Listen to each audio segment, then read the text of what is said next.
ఇక డీటెయిల్స్ లోకి వెళ్తే కాకినాడ జిల్లాలో కూటమిని అత్యధిక మెజారిటీతో గెలిపించిన ప్రజలకు కాకినాడ జిల్లా జనసేన పార్టీ అధ్యక్షులు తుమ్మల బాబు ప్రత్యేక కృతజ్ఞతలు తెలిపారు. ఎన్నికల ఫలితాలపై ఆయన కాకినాడలో మీడియాతో మాట్లాడారు. పిఠాపురంలో జనసేన పార్టీ అధినేత పవన్ కళ్యాణ్ ను, కాకినాడ రూరల్లో పంతం నానాజీలను ప్రజలు అత్యధిక మెజారిటీతో గెలిపించడం జరిగిందని ఆయన చెప్పారు. అలాగే జనసేన పార్టీ వీర మహిళలు మాట్లాడుతూ జనసేన విజయం పట్ల హర్షం వ్యక్తం చేశారు. మరి ఆ వారాహి మాత కనువిప్పి చూసి ఆంధ్ర రాష్ట్ర ప్రజలు మరి శ్రేయస్సు కోరి పవన్ కళ్యాణ్ గారి యొక్క కోరికని అన్ని విధాలుగా తీర్చి మరి ఎక్కడ ఏ రాష్ట్రంలో మరి ఊహించని విధంగా దేశంలో ఏ పార్టీకి రాని విధంగా మరి కూటమికి మరి చాలా భారీ మెజార్టీ ఇచ్చినటువంటి ప్రజల యొక్క రుణాన్ని ఖచ్చితంగా పవన్ కళ్యాణ్ గారు అలాగే ఈరోజు కూటమికి నేతృత్వం వహిస్తున్నటువంటి చంద్రబాబు నాయుడు గారు ఖచ్చితంగా తీర్చుకుంటారు.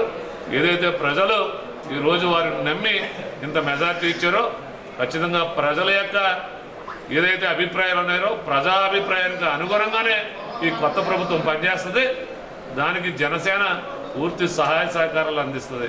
ఏదేమైనా కాకినాడ జిల్లా ప్రజలందరికీ కూడా మరొకసారి జనసేన పార్టీ జిల్లా అధ్యక్షుడిగా అందరికీ కూడా చేతులెత్తి నమస్కరిస్తా ఉన్నాను. మరి ముఖ్యంగా మహిళా సోదరిమణులందరూ కూడా మరి వారి యొక్క పిల్లల భవిష్యత్తు కోసం మరి జనసేన పార్టీకి కానీ కూటమికి కానీ ఎంత భారీ మెజార్టీ ఇచ్చినందుకు మీ రుణం ఎప్పుడూ ఈ ప్రభుత్వం ఉంచుకోదు. మీరు అందరూ ఏదైతే ఊహించారో ఒక నిజాయితీ అయినటువంటి ప్రభుత్వం రావాలి, ఒక నిలకడగా రాష్ట్ర భవిష్యత్తు కోరుకోవాలి, అటు ప్రజా సంక్షేమం అభివృద్ధి రెండు కళ్ళవి పరిపాలించేటువంటి ప్రభుత్వం రావాలని మనం అందరం కోరుకున్నాం. ఆ కోరిక ఖచ్చితంగా నెరవేరుతుంది. అలాగే పార్లమెంటు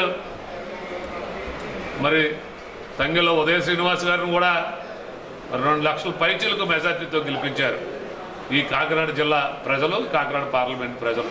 వారికి కూడా చాలా ధన్యవాదాలు దానికోసం. అలాగే పంతం నానాజీ గారిని కానీ అలాగే పవన్ కళ్యాణ్ గారిని కానీ 70,000 పైచీలకు మరి మెజారిటీ ఇచ్చి ప్రజలు గెలిపించారు. అలాగే కూటమిలో ఉన్నటువంటి తుని కానీ ఇటు మన కాకినాడ టౌన్ కానీ పెద్దాపురం, ప్రత్తిపాడు, జగ్గంపేట అన్ని నియోజకవర్గాల నుండి కూడా మంచి మెజారిటీ ఇచ్చారు. మరొకసారి మీ అందరికీ ధన్యవాదాలు తెలియజేసుకుంటూ సెలవు తీసుకుంటా ఉన్నాను. విజయం సాధించడం అనేది మాకు చాలా ఆనందంగా ఉంది. అన్నిటికంటే ముఖ్యంగా ఏంటంటే ఎంతో కష్టపడి ప్రతి ఒక్కరికి కూడా సామాన్యుడి కోసం కూడా కష్టపడి ఆయనకు రావాల్సిన పథకాలు అందట్లేదని చెప్పి మా కోసం జనం కోసం బయటకు వచ్చి అన్నయ్య ఎంతగానో కష్టపడ్డారు. కష్టానికి తగ్గ ఫలితం దొరికిందని మేము అనుకుంటున్నాము. ప్రతి ఒక్కరికి కూడా అన్నయ్య విషయంలోని ఆలోచించి ఓటేశారండి. ప్రతి ఒక్కరు అభివృద్ధి కోసం ఆలోచించి వారి పిల్లల భవిష్యత్తు కోసం ఆలోచించి ఆంధ్ర అభివృద్ధికే ముందుకొచ్చారు. ఓటింగ్ జరిగింది. గతంలో మనం స్వాతంత్ర సమరయోధుల గురించి విన్నాం. ప్రాణం సైతం కూడా లెక్క చేయకుండా దేశం కోసం పోరాడారని. అదేవిధంగా మన కోసం అన్నయ్య ఈ రోజున అన్నీ వదులుకుని సామాన్యుడిగా మన ముందుకు వచ్చి ఎంతో కష్టపడి మా పిల్లల భవిష్యత్తు కోసం, రాష్ట్ర భవిష్యత్తు కోసం ఎంతగానో కష్టపడ్డారు.